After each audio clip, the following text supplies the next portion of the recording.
There are 4 types of psychopaths. But first, what comes to your mind when you hear the term psychopath? A deranged prisoner in a high security? A serial killer? Rude surprise, psychopathy affects about 1% of the general population. That's nearly 79 million psychopaths in our world today, many of them hiding in plain sight, outside prison. Inside prison, between 5% and 25% of men are psychopaths, as researchers Newman and Hare, 2008, found. When we feel scared, we get goosebumps and feel startled. But psychopaths don't. They have very low fear, called fear-blindness. Their brains cannot perceive or process threats. This makes them highly dangerous.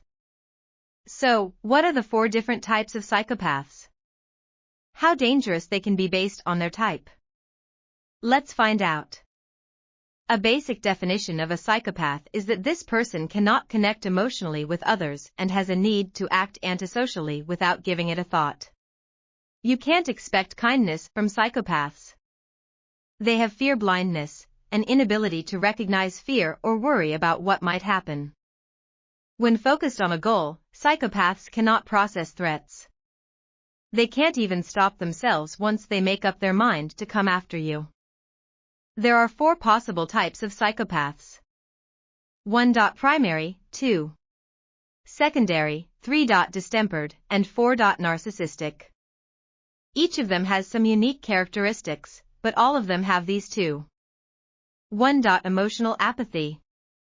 They lack empathy and remorse, feel no guilt or shame, have shallow emotions, have a grandiose sense of self-importance. They can manipulate, deceive, and hurt almost anyone if it suits them. 2. Reckless antisociality. They are antisocial by nature, with a disdain for social norms and laws, are irresponsible, impulsive, and reckless. They have an unstable lifestyle, with a history of criminal or aggressive behavior. 1. Primary psychopaths/primary psychopaths are born psychopaths. Their genes predispose them to psychopathy more than environmental factors like childhood trauma. Children with high psychopathic traits show problems recognizing fear blindness. They don't understand what might happen if they did something wrong, so they do it to find out. They cannot form genuine relationships with their parents, teachers, friends, or lovers. Many of them openly live an antisocial and criminal lifestyle. They are often referred to as classic or true psychopaths due to their lifelong antisocial tendencies. They are severely and persistently antisocial, and are very likely to indulge in criminal or violent behavior before they are adults.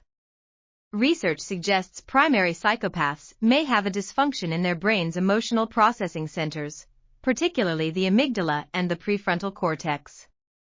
This brain glitch may be the reason they cannot experience empathy or fear.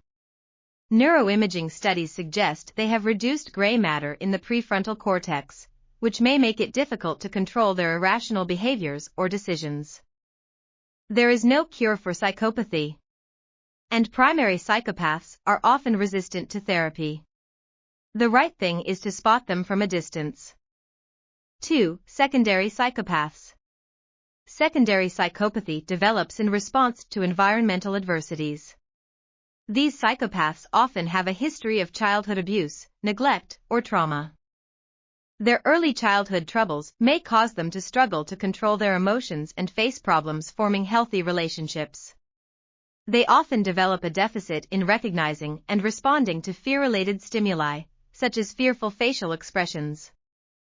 Unlike primary psychopaths, secondary psychopaths may better respond to treatment. They can learn to manage their psychopath traits and symptoms, improve their quality of life, and get better with treatment and support. Secondary psychopaths are sometimes referred to as sociopaths. 3. Distempered psychopaths.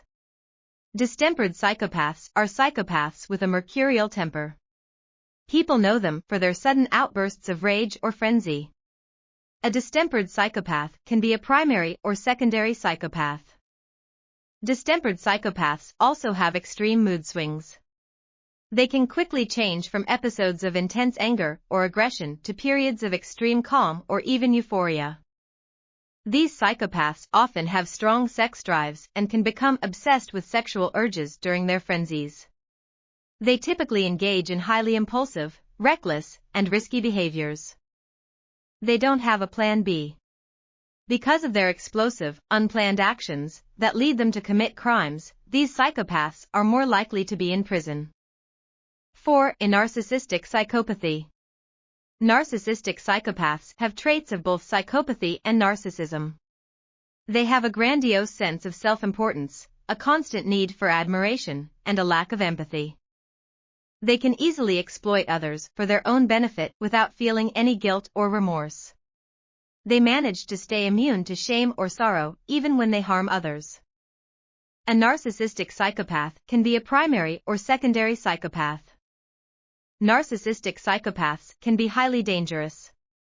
Their need for control over others can lead them to charm others into doing their dirty work and then scapegoat them for the negative consequences. The good thing about them is that they are less likely to have a criminal record. The bad thing is that they might have escaped being caught because of their fine charm and demeanor. Some famous examples of charismatic psychopaths are Ted Bundy, Charles Manson, and Jim Jones. All of them used their charm and social skills to trap innocent victims.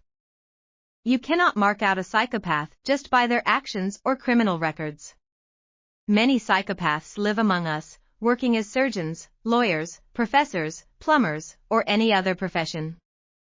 It is hard to recognize these high-functioning psychopaths. They act and behave like normal people. Their psychopath traits lie hidden in their core personality and emotions. When psychologists discuss psychopaths, they refer to people who have a certain set of personality traits, including ruthlessness, fearlessness, mental toughness, charm, persuasiveness, and a lack of conscience and empathy. Remember that.